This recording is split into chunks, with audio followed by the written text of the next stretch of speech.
Good evening, I'm Alma Angeles, and you're watching Eagle News International. And now for the headlines. Deadly tornadoes. A devastating tornado outbreak ripped through 9 states, leaving at least 3 people dead and causing major damage to homes and businesses.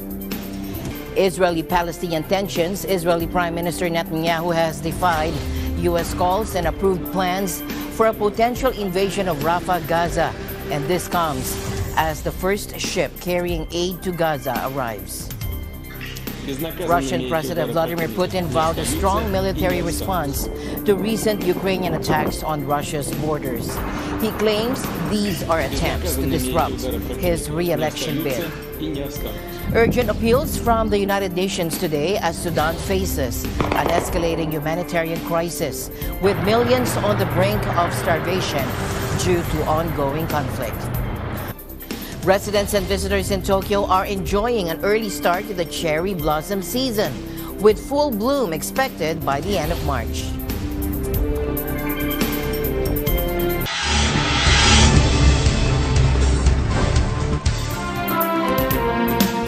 Good evening and welcome to the program as we bring you the latest developments on a violent start to tornado season, ravaging the heartland of America. And we dive into the aftermath of the devastating tornadoes that have left a trail of destruction across 9 states. From Ohio to the heart of the Ohio Valley, communities reel from the fury of nature's wrath as tornadoes tear through neighborhoods, toppling buildings and claiming lives. I will tell you that we conducted searches last night, looking for injured people. I will tell you right now that we have 3 known fatalities. I will not get into names, ages, that type of thing. That will come later because we have to notify next of kin. Across the region, search and rescue efforts are in full swing, with teams combing through rubble, navigating treacherous conditions, and deploying cadaver dogs in the desperate search for victims. We are continuing grid searches right now. The devastation was such that we have to get heavy equipment into these areas to be able to move this material, or homes have collapsed, to see if there's anybody injured. So it's a slow pace. It's going to take a long time. We're going to be here several hours to make this happen. Experts warn of a broader trend, the increasing frequency and intensity of tornadoes attributed to the warming climate. The shifting patterns of nature serve as a stark reminder of the urgent need for climate action. We turn our attention to Samarang, the bustling city in central Java, Indonesia, where streets have turned into rivers and life comes to a standstill in the wake of relentless floods. Take a look.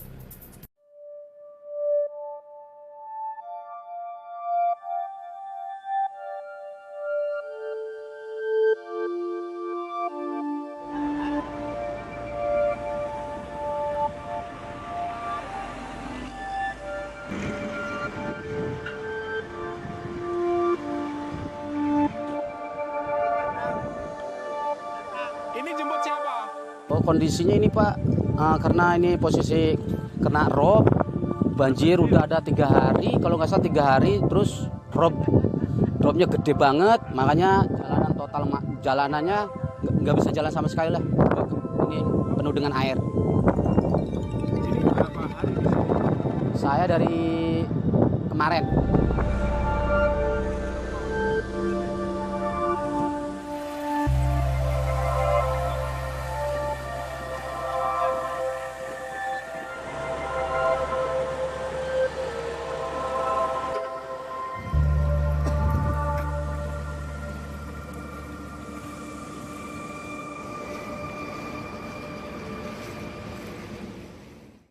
Now we go into the heart of Russia's presidential election amidst mounting tensions with Ukraine. Today we find ourselves in a nation where the echoes of democracy seem muffled as President Vladimir Putin appears poised to claim yet another term with minimal opposition in sight. In a political landscape fraught with tension and uncertainty, President Putin's recent address reverberates with a sense of urgency. Against the backdrop of escalating conflicts with Ukraine, President Putin issues a stern warning. Take a listen. Безнаказанными эти удары противника не остаются и не останутся. He promised a harsh response to waves of fatal Ukrainian aerial attacks on the frontier regions of Belgorod and Kursk that have also seen fierce fighting in recent days with pro-Kiev sabotage groups. He accuses Kiev of attempting to disrupt the electoral process and intimidate citizens through criminal demonstrative armed actions. Кроме того, начиная с 12 марта сего года и иностранных наемников и силы поддержки ВСУ предпринял несколько, пытается униженно клянчить деньги и всякого рода подачки, отвлечь. Putin's remarks come as fatal Ukrainian aerial attacks target Russian border regions. Putin's grip on power extends back to 1999 and is poised to continue until 2030 amid allegations of election interference and the exclusion of opposition candidates. Putin faces little challenge in his bid for re-election. Despite controversy and international scrutiny, some Russian citizens express unwavering support for Putin's leadership. Pensioner Alexandra Savina voices her enthusiasm for Putin's candidacy, stating, Нет, я просто хочу, чтобы президентом стал наш сейчас правящий президент, потому что я счастлива, что я дожила до тех пор, когда его выбрали. Понимаете? Я счастлива, что я дожила до этих пор, что выбрали нашего президента. И я желаю ему снова выиграть. И дай Бог ему. Meanwhile, first-time voter Nadezhda reflects on the election process, expressing resignation in the face of perceived limitations. То, что я здесь или что-либо я там выбрала, это никак не повлияет. Вот. Как бы это, наверное, это расстраивает немного. Но просто уже, мне кажется, большинство, особенно молодежи, понятно, что они ничего не могут сделать. То есть они ничего не могут изменить. As Russia heads to the polls, the nation grapples with political tensions and the implications of Putin's expected re-election. Meanwhile, Bill Browder, a prominent figure and former major investor in Russia, has labeled the ongoing presidential election as nothing short of a farce. He states, I think to call what's going on in Russia today an election is an insult to the word election. This is not an election by any Western standard. Putin has killed, imprisoned, or exiled all of his opponents. He's put in jail anybody who criticizes him. He controls the TVs. He controls the courts. He controls everything. And so as a result, you end up in a situation where the whole thing is a farce from top to bottom. It's not an election. It's a total fake. Now, Browder, who once had significant investments in Russia, has been an outspoken critic of President Vladimir Putin. Well, any dictator who has to kill the most popular opposition politician in the country to stay in power is not a strong dictator. That's a weak dictator. Now, Browder doesn't shy away from comparing Putin's leadership to notorious figures in history. I don't think you can really compare Putin to Stalin. It's a different type of criminality. I would compare Putin more to Pablo Escobar. He's more of a mafia boss, using all of the power of a sovereign state to achieve all of his criminal aims. It's a different type of scenario. Stalin was a terrible, murderous dictator, but he did so with various ideological motives. Putin, every motive he has is a criminal motive. And as tensions escalate over Russia's military involvement in Ukraine, Browder offers insight into Putin's motivations. Well, I believe that the reason why Putin went to war in Ukraine was to try to create a patriotism, to try to have a nationalistic fervor. And that probably worked for the first few weeks, maybe few months. But he didn't expect this war to last 2 years, nor did we. And 2 years on, people in Russia are very tired of this war. This war is draining the Russian economy, it's killing Russian soldiers, and it's not good for him. And so the only thing he can do is just repress, repress, repress, threaten, threaten, threaten, kill, kill, kill. Browder paints a grim picture of the current state of affairs in Russia. The Russian economy is in a mess. The Russian economy All Western companies have pulled out. You can't fly from Russia to most countries. The planes are having to make emergency landings because they're running out of spare parts. You can no longer use social media. Everybody is suffering in one way or another. It's not a happy situation. In a historic departure from its long-standing policy of military non-alignment, Sweden made a significant move amid rising tensions with Russia by formally joining NATO on March 7th. Now, this decision comes amidst heightened concerns over Russia's aggressive stance. Just 2 months prior, Michael Biden, the Supreme Commander of the Swedish Armed Forces, issued a stark warning, urging the nation to brace itself for potential war. Thomas I. Likeness reports. A lot of people are taking the threat of war seriously, and they're following the government's advice to stock up on food and medicine. Pensioner Harry Sepp has taken that to heart. Everything we see here is something that is recommended by the state, that everyone should have a preparedness to stay on their own for at least 10 days. He also has water purifying equipment and communications. He says that's important too, but Sepp won't be relying on his cell phone or the internet. Most important, and that is a radio, because if you don't get any information on what's happening, then there is a risk that you miss important information. Charlotte Petri Gornitska is the head of the Swedish Civil Contingencies Agency. She says these preparations mean people have to adopt a new mindset. Well, Sweden has, had peace for over 200 years. So I think, it's fair to say that we haven't had, luckily so, we haven't had to practice that. Those centuries of peace have left the population so poorly prepared for the possibility of war that there's even a Swedish term for it, fredsskadad. That translates as peace damaged. But things are changing. A recent poll showed that a third of the 1,000 people surveyed are now more worried about the possibility of war. That's especially true among young people. And 1 in 3 also say they've begun to consider how to prepare at home. And a war here or in our neighborhood cannot be ruled out. We have all witnessed, and we still do, the war in Ukraine. So what it means is that you have to think through what will happen, what is expected from you. We're in one of the biggest bomb shelters here in Nacka municipality, and if there is an alarm, this is the way you make entrance to the bomb shelter.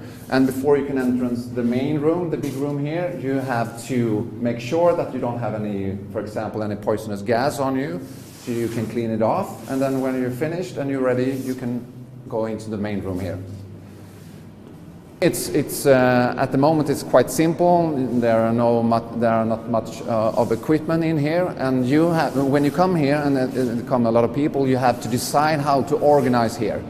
So it's not for us to decide where people shall sleep or so. So you have to decide it with all the people that comes to the bomb shelter. And for example, this is a men's room or ladies' room or the toilets, and it's quite simple. It's like a bucket where you can sit down. This bomb shelter is underground, so it can protect us from debris, explosions, radiation. Not all shelters are underground. Shelters can be used in housing. Residential housing, it can be in industrial facilities, and it can be both owned by the municipality, by private property owners. You can go to any bomb shelter, the one that's nearest to you. It doesn't have to be the place that you live, so this can house tourists. You don't have to be a Swedish citizen to be a part of this. The bomb shelter is a public space, so it's open for everyone. Pensioner Sepp says people have to do more than stock up, though. You should also be more mentally prepared for this could happen. And it's that mental preparation that will be the hardest. The country's been living in peace for so long that war and its effects are almost an abstract concept. Thomas I. Likeness, Eagle News. We live in extraordinary times. And news tonight from the U.S., from Georgia, where a major decision has been reached in the high-profile election interference case involving former President Donald Trump. Here's the latest development in this gripping legal saga. Now, Fulton County District Attorney Fani Willis has been faced with a crucial ultimatum by Judge Scott McAfee. She can continue leading the case against Donald Trump, but only if her former romantic partner and top prosecutor, Nathan Wade, steps down. The judge's ruling comes after intense legal battles as Trump and his co-defendants sought to remove Willis, alleging a conflict of interest due to her relationship with Wade. However, Judge McAfee determined that there was no evidence to support this claim, stating that making bad choices does not equate to a conflict of interest under Georgia law. Despite this victory for Willis, the judge didn't hold back in criticizing her actions, describing them as a tremendous lapse in judgment. He also rebuked her for comments made in church, suggesting that attack on Wade were racially motivated, an assertion deemed legally improper by the judge. In his scathing assessment, Judge McAfee questioned the credibility of both Willis and Wade, expressing concerns about their testimony and suggesting a lingering odor of mendacity. Ultimately, the judge concluded that the past romantic relationship between Willis and Wade created a significant appearance of impropriety, leading to Wade's resignation in the interest of democracy and the swift progression of the case. As the legal battle continues, the fate of Donald Trump's Georgia trial remains uncertain. Breaking developments in the ongoing conflict between Israel and Hamas are unfolding as we speak. Tonight, Israeli Prime Minister Benjamin Netanyahu announces plans for a contentious offensive into the southern Gaza city of Rafah in pursuit of Hamas operatives. To win this war, we must destroy the remaining Hamas battalions in Rafah. If not, Hamas will regroup, rearm, and reconquer Gaza. And then we're back to square one. And that's an intolerable threat that we cannot accept. We will destroy Hamas, free our hostages, and ensure that Gaza doesn't ever pose a threat to Israel again. We will finish the job in Rafah while enabling the civilian population to get out of harm's way. The Israeli Defense Forces, or IDF, proposed relocating 1.4 million Palestinians to humanitarian islands in central Gaza, providing temporary shelter, food, water, and field hospitals. However, U.S. officials expressed skepticism, citing a lack of clarity and an actionable plan to ensure the safety and well-being of civilians. And as we've said, Kelly, we can't support a major offensive in Rafah that doesn't also include a credible, achievable, executable plan to take care for the safety and security of the more than 1 million Gazans that are seeking refuge in Rafah. To move in right now in a major way without a proper accounting for all those people would, as we've said, be a disaster. And so we're going to keep talking to the Israelis about this. Again, we if they've got that plan, we certainly would welcome the opportunity to see it. Amid mounting tensions with Netanyahu, President Biden lauded Senate Majority Leader Chuck Schumer's critical stance against the Israeli leader, echoing widespread concerns regarding the situation. At this critical juncture, I believe a new election is the only way to allow for a healthy and open decision-making process about the future of Israel. At a time when so many Israelis have lost their confidence in the vision and direction of their government. He made a good speech, and I think he expressed a serious concern, shared not only by him, but by many Americans.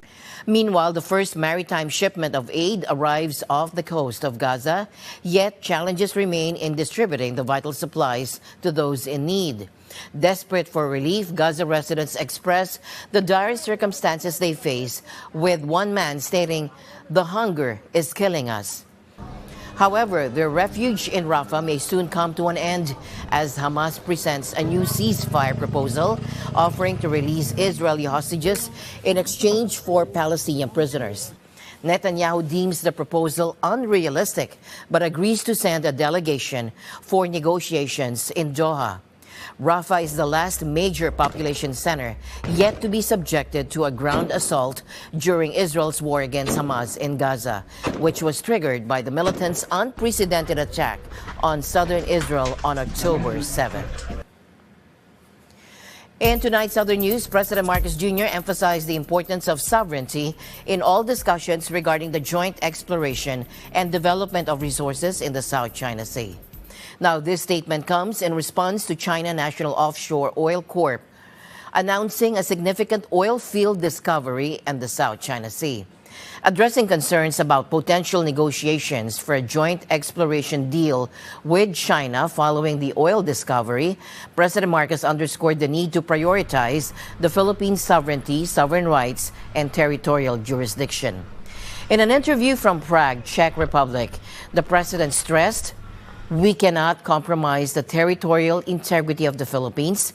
He emphasized that sovereignty remains the guiding principle in any discussions regarding the South China Sea. CNOOC recently reported the discovery of the Kaiping South oil field, located 300 kilometers off the coast of Guangdong Province, China. The oil field's proved in-place volume reached 102 million tons of oil equivalent, with the exploratory well demonstrating significant production potential. Responding to Chinese statements accusing the Philippines of provoking conflict in the South China Sea, President Marcos refuted any such claims. He stated that the Philippines has not initiated any disputes, whether verbally, militarily, or diplomatically. The president emphasized that the Philippines did not cause the tensions in the region and expressed uncertainty about the basis of the Chinese allegations. We were busy, we are busy, we have been busy with running the country and making the best life for Filipinos. We did not begin all of these problems. All of this commotion has not been caused by the Philippines, so I don't know what they are referring to. Urgent appeals from the United Nations today as Sudan faces an escalating humanitarian crisis with millions on the brink of starvation due to the ongoing conflict. A UN document obtained by AFP reveals a dire situation in Sudan, where nearly 5 million people are at risk of catastrophic food insecurity. The year-long war between Army Chief Abdel Fattah al-Burhan and his former deputy Mohammed Hamdan Daglo has ravaged the nation, claiming tens of thousands of lives and plunging the economy into chaos. Jill Lawler, Chief of Field Operations for UNICEF in Sudan, emphasized the urgent need for humanitarian access across conflict zones and international borders to provide aid to vulnerable populations. So our asks are clear. We need parties to the conflict to enable rapid, sustained, unimpeded humanitarian access, both across conflict lines within Sudan and across borders with Sudan's neighboring countries. The UN's World Food Program warns of a looming hunger crisis of unprecedented scale. And from the international community, we need a massive mobilization of resources by the end of March so that humanitarian partners can get the supplies and capacity on the ground in time to limit the impending humanitarian catastrophe that we're seeing. As our executive director said last week, the brutal war in Sudan is pushing the country towards a famine. And unless there is sufficient political will, attention, and resources put towards the response now, we are looking at a potential catastrophic loss of life. Despite aid supplies in Port Sudan, the challenge lies in delivering assistance to those in need, according to Lawler, as bureaucratic hurdles hinder access to affected areas. UN spokeswoman Alessandra Vellucci highlights the urgency of the situation, revealing that the humanitarian appeal for Sudan remains severely underfunded, with only 5% of the required funds received so far. I mean, the country is really on track to becoming the world's largest hunger crisis. And as Jill said, we really need additional resources. So again, I'll give you the numbers for the humanitarian appeal, which for this year called for $2.7 billion. It's just 5% funded. We only have 130 million in our bank. Now, McDonald's restaurants are resuming operations following a global system outage. The fast food chain attributed the disruption to a third-party technology provider and confirmed that it wasn't the result of a cyber attack. With approximately 40,000 restaurants worldwide, including over 14,000 in the U.S., McDonald's is swiftly addressing the issue to ensure seamless service for its customers. And now, a report on the alarming climate risks facing Europe. Today, a new analysis by the European Environment Agency, which issues a stark warning. Europe stands on the brink of catastrophe unless urgent action is taken to confront the escalating threats posed by climate change. I mean, one key risk for Europe is definitely increasing heat waves, which are damaging or threatening our health. It can be damaging to ecosystems. Often in Europe, they are combined with droughts, and this is a dangerous combination also for infrastructure, for water supply. However, the implications of climate change extend far beyond heat waves, as Fazal elucidates or explains. Basically, all over Europe, we're seeing things that we haven't seen before. They may look different in the north versus the south, the west versus more central eastern Europe, but we've all experienced something where maybe in particular elderly people say, we haven't experienced this before, this is new, and in many cases it is painful. So it's clear that awareness has risen, but we are not quite well prepared to deal with this. The EEA's report underscores the urgency for policymakers to address these risks head-on, but implementation has often been hindered by various factors. I would say also that most of the risks have already received some attention from policymakers before. However, implementing effective actions may have been hampered by things such as competing priorities, unclear risk ownership, or insufficient investment funds. So it's more, on the one hand, a wake-up call, and on the other hand, a systematic assessment of the risk situation, but also the policy situation that we are presenting here. So where do the greatest vulnerabilities lie within Europe? We split Europe into four large regions, the north, the south, the west, and central eastern Europe. And among those four, it is Southern Europe, which is affected by multiple climate risks stronger than the average, because the heat and drought level is already quite high there. And now a delightful surprise, perhaps, but not entirely unexpected. Last year, Tokyo witnessed a similar phenomenon, with the cherry blossom season commencing a remarkable 10 days earlier than usual. Meteorologists attributed this early bloom to the undeniable impact of climate change, underscoring the profound connection between nature's rhythms and our changing world. Take a look.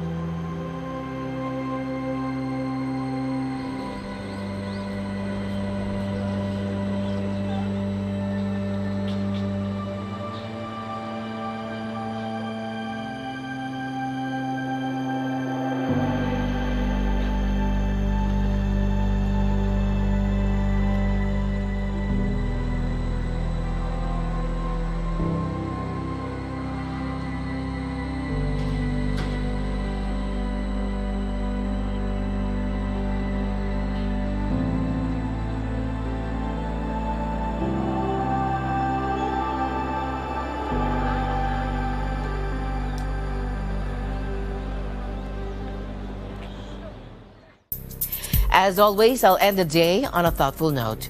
Our ability to look back and smile at our past is proof that God's plan is to keep us moving forward. This has been Eagle News International. I'm Alma Angeles. Stay alert, stay informed, because we live in extraordinary times. Good night.